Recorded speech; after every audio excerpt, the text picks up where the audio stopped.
எல்லாருக்கும் வணக்கம். உங்களுடன் பேசக்கூடியது ஜெமினி பிரசாத். இன்றைக்கி நாம் என்ன பார்க்க போகிறோம்னா பொங்கலுடைய வரலாறு.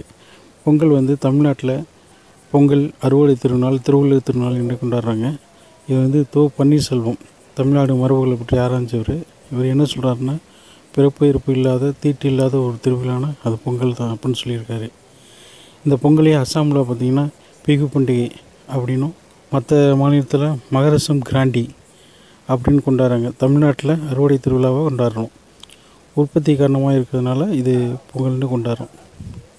சங்க காலத்திலேயே இது பொங்கல் கொண்டாடிக்கிறாங்க. இது ஞாயிறு வழிபாடுன்னு சொல்கிறாங்க. விவசாயத்துக்கு நன்றி செலுத்தணும் அப்படிங்கிறதுக்காகவும் கொண்டாடியிருக்காங்க. இதில் மெயினாக என்னென்னா தாவரங்களை பற்றி தான் இதில் சொல்லியிருப்பாங்க. கரும்பு, மொச்சை, மஞ்சள், பூசணிக்காய், பீலைப்பூ இதெல்லாம் வச்சு தான் கொண்டாடியிருக்காங்க.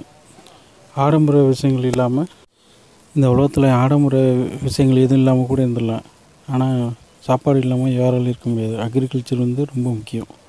அதனால தான் மாட்டை பயன்படுத்தி தான் நம்ம வயல்கள்லாம் உழுதுருக்காங்க.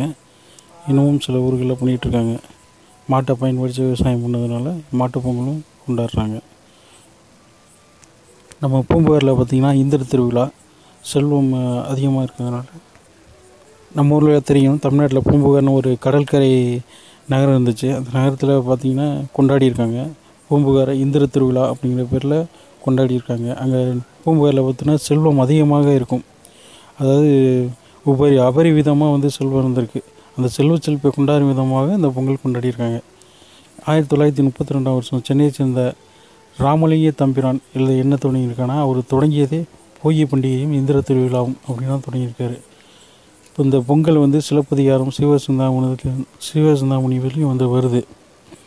சமைக்கப்பட்ட உணவு மனிதனுக்கு மிகவும் இன்றியமையாதது என்பதை எடுத்து வைக்கும் விதமாக கொண்டாடியிருக்காங்க. சங்க இலக்கியத்தில் தை நீராடல் என்றும் அழைக்கிறாங்க. ஆனால் இந்த உழவர் திருநாள் தமிழர் திருநாள், பொங்கல் திருநாள், அறுவடை திருநாள் அப்படின்னு நம்ம இன்றைக்கி பேர் வச்சுருக்கோம். இந்த பொங்கல் சாதி மதம் பேதம் இல்லாமல் கொண்டாடப்படுற ஒரே திருவிழா இந்த பொங்கல் தான். தை பிறந்தால் வழி பிறக்கும் என்பார்கள். புத்துணர்வு தருவது இந்த பொங்கல் திருநாள் தான். உழைப்பின் உன்னதத்தையும் எடுத்துரைக்கிறது இந்த பொங்கல் திருவிழா. இந்த உலகம் பல தொழிலால் உழன்று கொண்டிருக்கலாம். ஆனால் உழவு தொழில் 2021 இந்த பொங்கலில் அன்பும் அமைதியும் எல்லார் வீட்டிலும் பொங்கட்டும். நன்றி, வணக்கம்.